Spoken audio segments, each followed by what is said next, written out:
1 Coríntios, capítulo 4.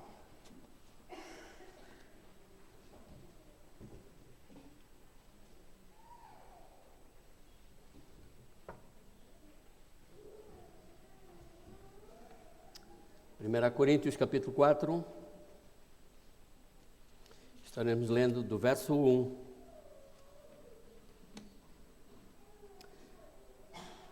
até ao verso 16. 1 Coríntios 4, 1 a 16. Diz assim a palavra de Deus: assim os homens devem nos considerar servos de Cristo, encarregados dos mistérios de Deus. Além disso, o que se requer de pessoas assim encarregadas é que sejam encontradas fiéis. No entanto, pouco me importa se sou julgado por vós ou por qualquer tribunal humano. De facto, nem eu julgo a mim mesmo. Pois, embora eu esteja consciente de que não há nada contra mim, nem por isso me justifico, pois quem me julga é o Senhor. Portanto, nada julgueis antes do tempo, até que venha o Senhor, o qual não só trará à luz as coisas ocultas das trevas, mas também manifestará os motivos dos nossos corações. Então cada um receberá o seu reconhecimento da parte de Deus. Irmãos, apliquei estas coisas a mim e a Apolo por causa de vós, para que aprendais por nosso intermédio não ir além daquilo que está escrito. De modo nenhum de vós se encha de orgulho em favor de mim contra outros. Pois quem te faz diferente dos demais? E o que tens que não tenhas recebido? E se o recebeste, por que te orgulhas, como se não o tivesses recebido? Já estais satisfeitos, já estais ricos sem nós, já chegastes a reinar. Quisera eu reinasse de facto para que também vós reinasseis, ou reinássemos convosco. Porque me parece que Deus colocou a nós, os apóstolos, como últimos, como condenados à morte, pois nos tornamos em um espetáculo para o mundo, tanto para os anjos como para os homens. Somos um absurdo por causa de Cristo, mas vós sábios em Cristo. Somos fracos, mas vós fortes. Sois estimados, mas nós desprezados. Até o presente passamos fome e sede. Vestimos-nos de trapos e fomos esbofeteados e não temos pousada certa. Cansamo-nos trabalhando com as próprias mãos. Quando somos ofendidos, bendizemos. Quando perseguidos, suportamos. Quando difamados, respondemos amigavelmente. Até o momento somos o lixo do mundo e a escória de todos.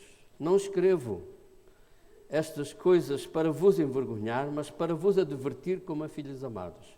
Porque ainda que tenhais 10.000 instrutores em Cristo, não tereis, contudo, muitos pais, pois pelo Evangelho eu mesmo vos gerei em Cristo Jesus. Portanto, rogo-vos que sejais meus imitadores. Deus abençoe a leitura da sua palavra.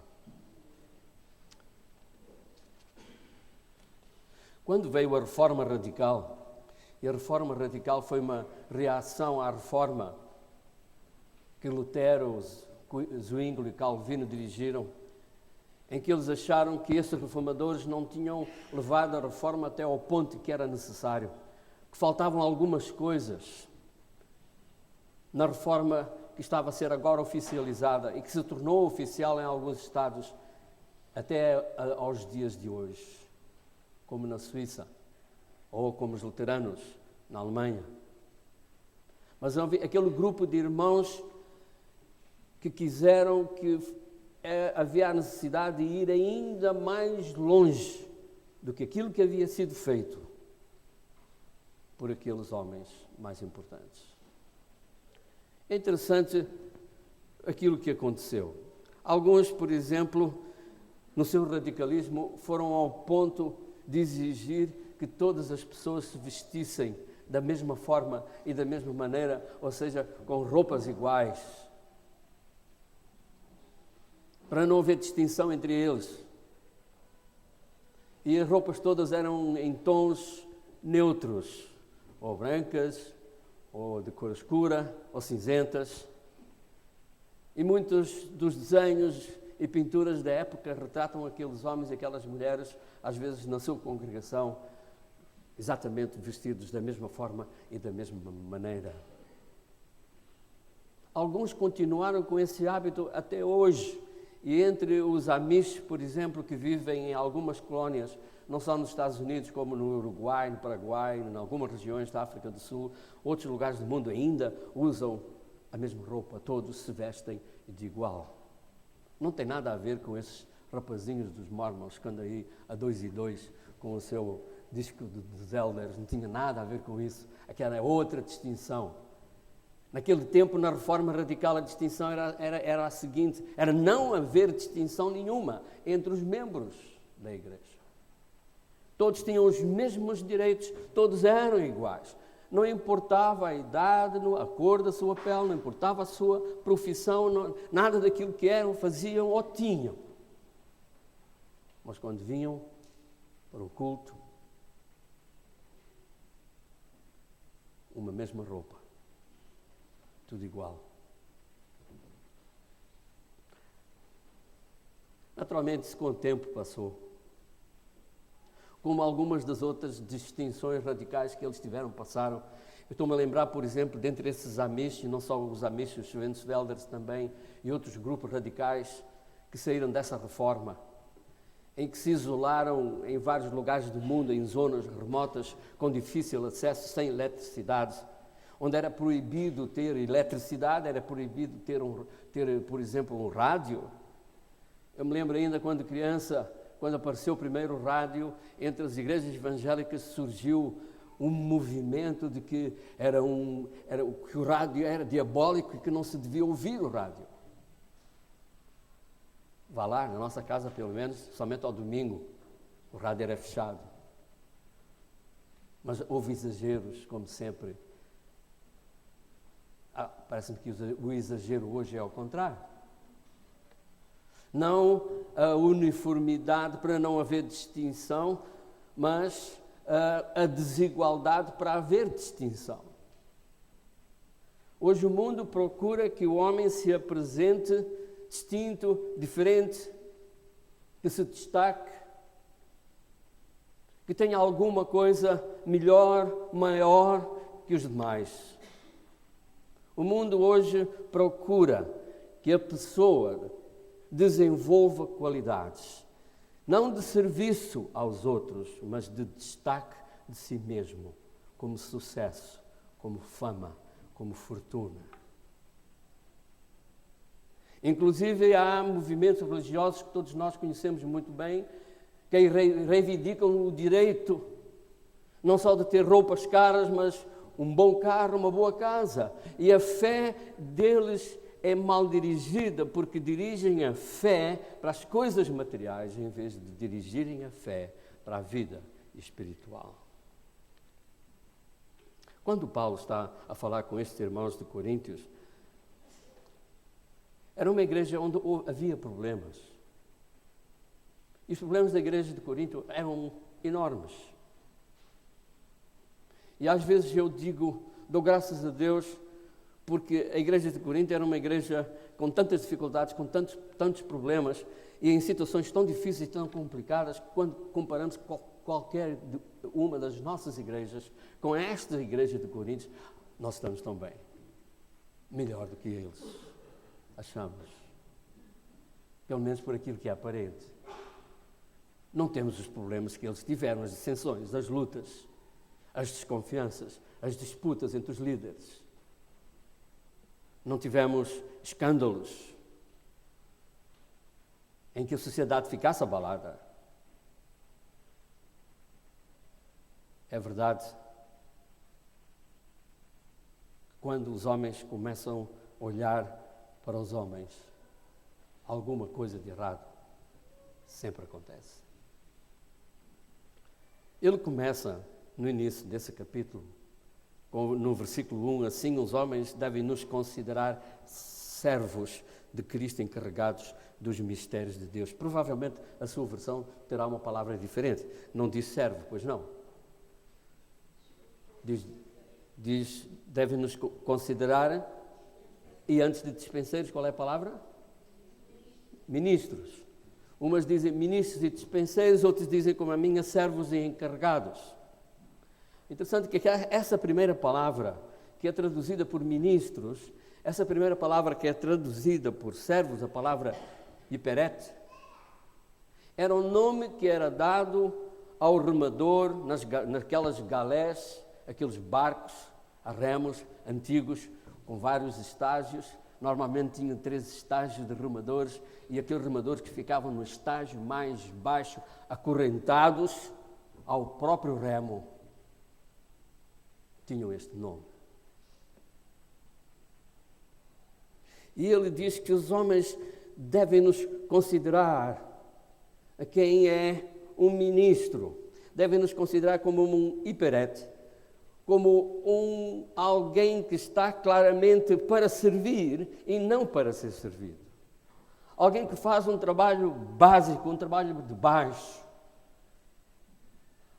não para aparecer.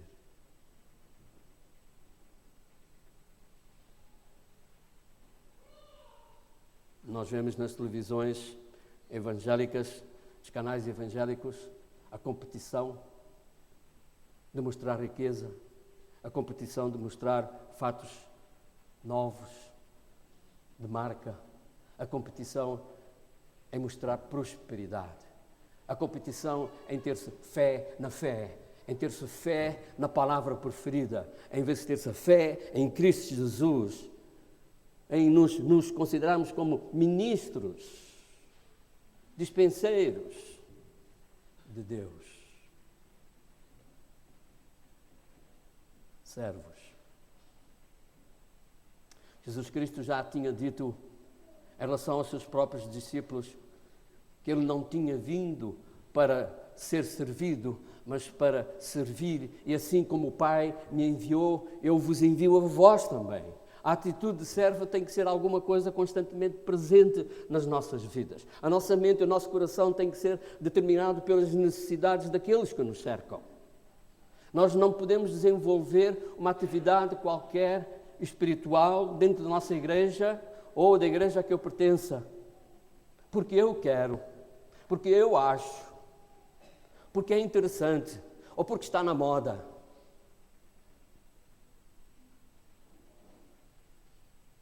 Mas nós somos hiperetes, servos lá de baixo, para puxar pelos remos, para servir aqueles que estão na viagem que se segue. E também dispenseiros.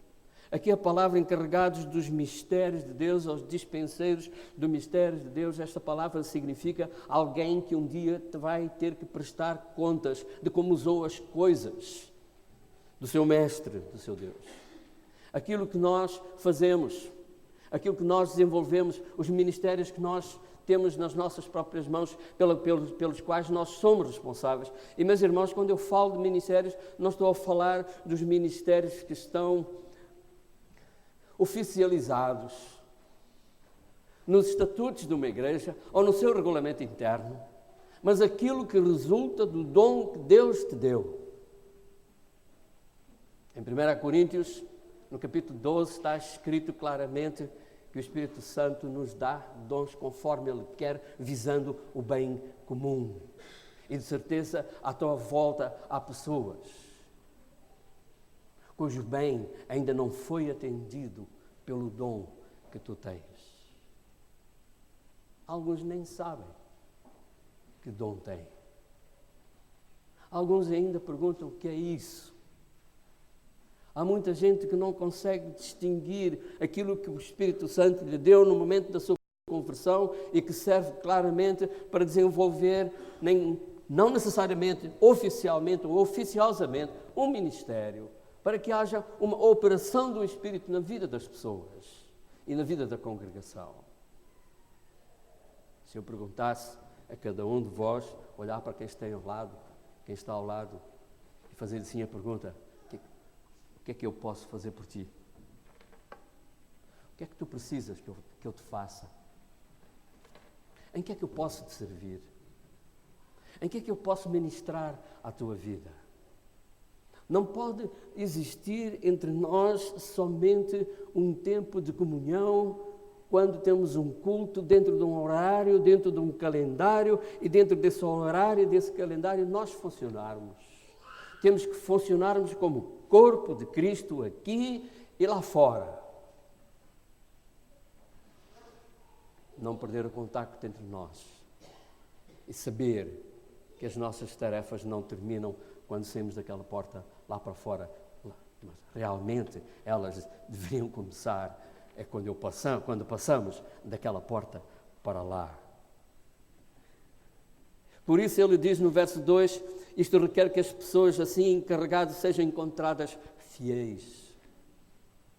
É fidelidade no serviço, fidelidade naquilo que nos é encarregado fazer. Não fidelidade, aqui neste caso, a um corpo de doutrina, mas fidelidade ao chamado, fidelidade à capacidade, fidelidade ao dom, fidelidade ao ministério, fidelidade àquilo que Deus nos encarregou para realizarmos. Ele diz no verso 3, 4 em diante, algo interessante, que é uma defesa que ele está a fazer. Provavelmente teria sido criticado nesta igreja complicada, onde havia divisões, porque havia líderes que não se entendiam, havia pessoas que seguiam Apolo, havia pessoas que seguiam Paulo, havia pessoas que diziam, mas nós somos de Jesus Cristo, havia pessoas que seguiam Pedro, e cada um formava como que clubinhos à parte separados, e de alguma forma veio uma crítica sobre o apóstolo. E ele diz, pouco me importa se sou julgado por vós, ou por qualquer tribunal humano. De facto, nem eu julgo a mim mesmo. Isso é interessante, esta expressão. Mas nós gostamos muito de fazer avaliações, gostamos muito de olhar para nós mesmos e tentarmos descobrir onde é que eu estou, se estou a andar bem, se estou a fazer bem, se falta alguma coisa. É verdade que esta avaliação não é bem um julgamento, mas pode vir a ser um julgamento. Nós não temos necessidade de nos justificar quando estamos no ministério, se cumprirmos aquilo para o qual nós fomos chamados. E havendo julgamento, sim, porque vai haver. Não será o julgamento do irmão sobre mim, nem o meu sobre si. Não será o julgamento feito entre um e outro. E quantas vezes nós usamos eu até vou chamar dessa coisa, de dizer gosto do que o irmão fez ou não gosto do que a irmã fez, no sentido de um julgamento.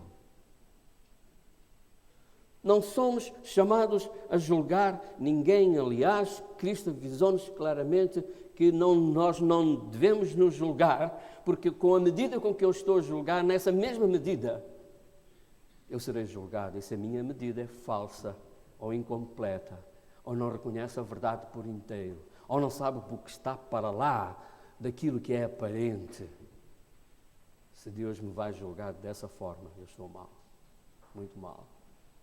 Portanto, nada julgueis, diz o texto no verso 5, nada julgueis antes do tempo.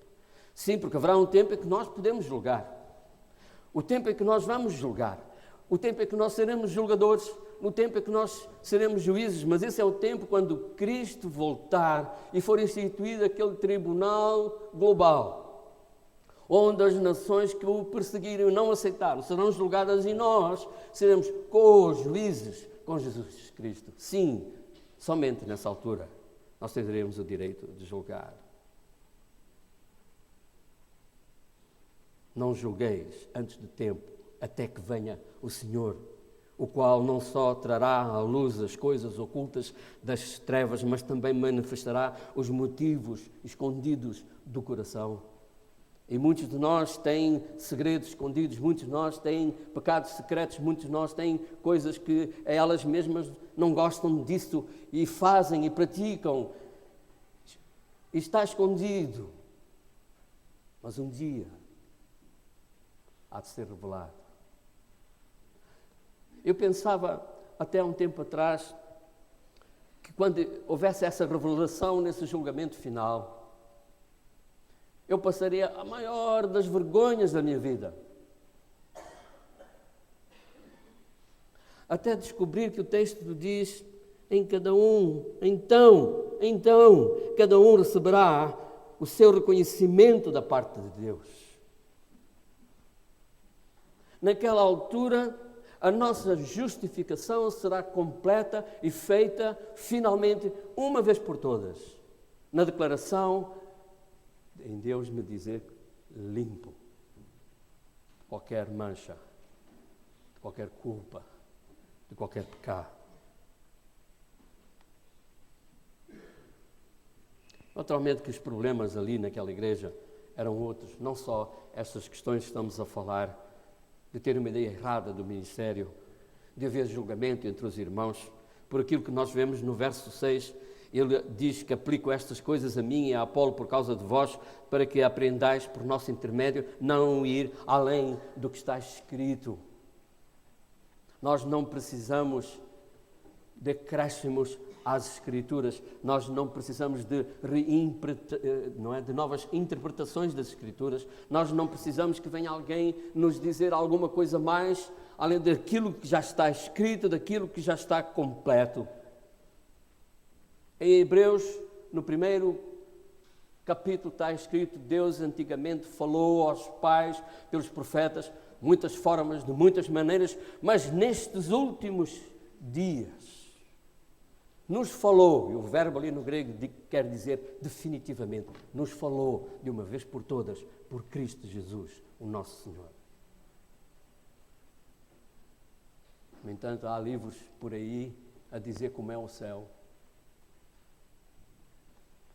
a querer explicar o que acontece às criancinhas que vão parar no céu sem terem tido a possibilidade de confessar a Jesus como Senhor e Salvador das suas vidas. Há livros, há pessoas a dizer, não é, que tiveram revelações nas quais, se fosse somente a contar uma história, uma ilustração, mas nas quais há mudança de doutrina bíblica clara.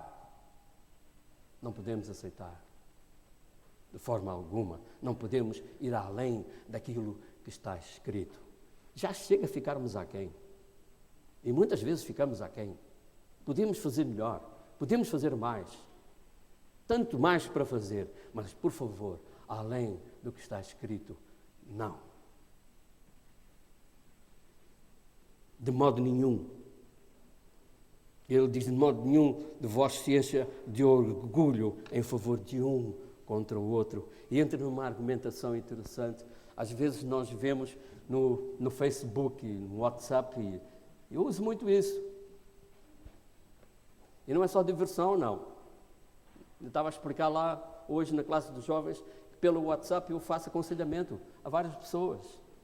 E até pelo Facebook tenho feito aconselhamento a pessoas que nem conheço. Só como um amigo virtual.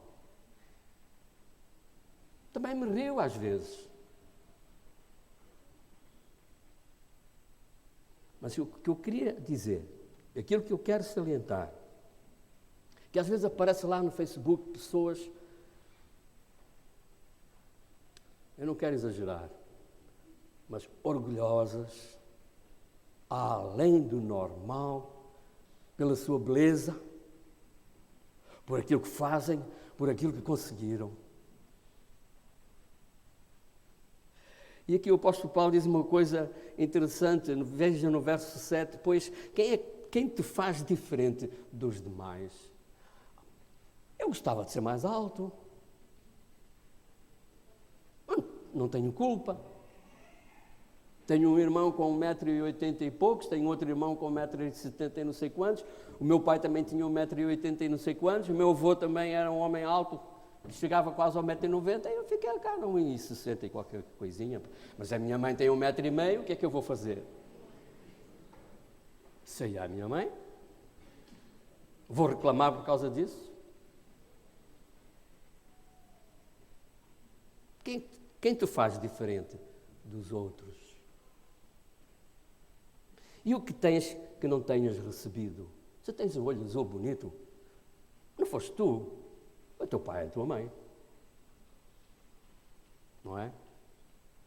Se eu tenho algum jeito, alguma forma de ser, aquilo que tem a ver com a nossa herança genética. Eu tenho uma prima que há pouco tempo já não via, há uns anos, e ela há pouco tempo me disse, olhando para mim, és mesmo o avô Abel. Eu nem me lembro do avô Abel, mas ela diz que sim. Não tenho culpa disso. Não posso orgulhar. A mim não me importa nada ser parecido com ele e as pessoas verem em mim aquele meu avô.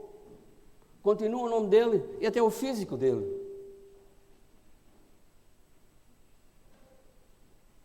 E o que é que tu tens que não tenhas recebido? Se tens um emprego, recebeste. Se tens um salário, recebeste. Se tens uma roupa, recebeste. Se tens um carro, recebeste. Se tens a salvação, recebeste. O que é que nós não temos que não tenhamos recebido? E se eu recebi, diz no verso 7, por que é que te orgulhas? Como se o não tivesses recebido. Por que te orgulhas? E ele então, sendo um ministro, um apóstolo, comparando com essa bajulação daqueles irmãos, naquela época, naquele tempo, naquela igreja, disse, já estáis satisfeitos, verso 8, já estáis ricos, sem nós já chegastes a reinar, já tendes a coroa, o manto e tudo, não precisais de mais nada. Quisera eu então reinasseis de facto, para que também nós reinássemos convosco. E esse reino fosse genuíno e verdadeiro e não falso. Porque me parece, diz verso 9, veja onde ele se põe. Parece que Deus colocou-nos, a nós, os apóstolos, como os últimos, como condenados à morte. Ele referia-se àquelas procissões enormes que o exército romano fazia quando vinha da luta, não é? Qualquer de algum dos lados do império, e vinha o general vencedor à frente no seu cavalo, com o principal prisioneiro ao seu lado, a pé, mais da tropa, e no fundo, os últimos que sabiam, estavam condenados.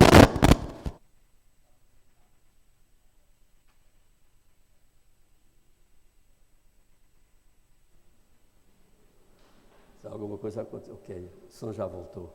Já. Ora, estava a dizer, os últimos, os condenados à morte.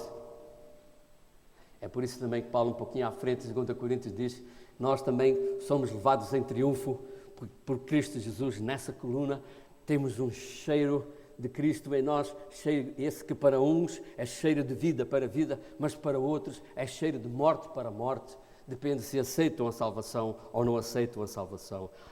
Já estáis satisfeitos, já estáis ricos. Sem nós já chegastes a reinar. Quisera reinasseis eu também, de facto, para que todos nós juntos nos reinássemos. Porque me parece, diz ele no verso 9, que Deus colocou a nós, apóstolos, como últimos, como condenados à morte. Pois nós nos tornamos espetáculo para o mundo, tanto para anjos quanto para homens. E diz, somos um absurdo por causa de Cristo. Mas vós, sábios em Cristo, nós, fracos, vós, fortes, sois estimados, mas nós somos desprezados. Até o presente nós passamos fome e sede, vestimos-nos de trapos e somos bufeteados e não temos pousada certa.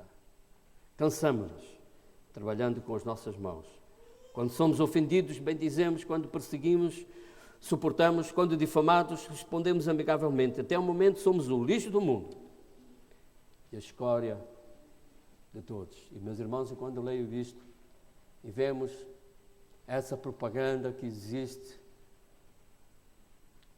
entre os evangélicos da prosperidade, da riqueza, do bem-estar. Como é diferente a filosofia de um servo, como nós encontramos nas Escrituras, a mesma filosofia que fez com que João Batista, dizendo para os seus próprios discípulos que ele não era digno de desatar a correia das alparcas de Jesus Cristo, e que dizia: é importante que ele, Jesus, cresça, mas nós diminuamos.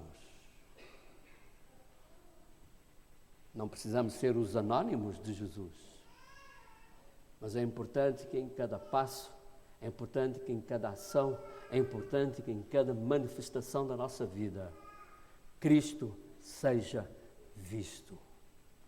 E que nós os estejamos a servir de tal modo que seja Ele a ser exaltado, que seja Ele a ser compreendido nos nossos atos, nas nossas ações, nos nossos ministérios. E assim estaremos imitando não somente Paulo, mas como Paulo diz, como eu imito a Cristo, que veio para servir e não para ser servido.